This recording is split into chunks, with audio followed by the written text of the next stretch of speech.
Welcome to Tamil GK academy. தினசரி நடப்பு நிகழ்வுகள்.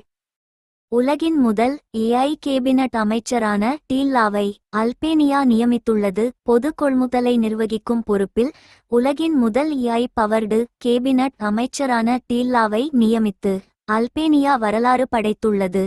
டீல்லா என்பது அல்பேனியாவில் ஒருங்கிணைக்கப்பட்ட ஒரு மெய்நிகர் ஏஐ அவதாரமாகும். இது கொள்முதல் துறையில் வெளிப்படைத்தன்மையை உறுதி செய்வதற்கும் ஊழலை குறைப்பதற்கும் பணிபுரிகிறது. செயற்கை நுண்ணறிவால் உருவாக்கப்பட்ட முதல் மெய்நிகர் அமைச்சர் டீல்லா என்று பிரதமர் எடி ராமா அறிவித்துள்ளார்.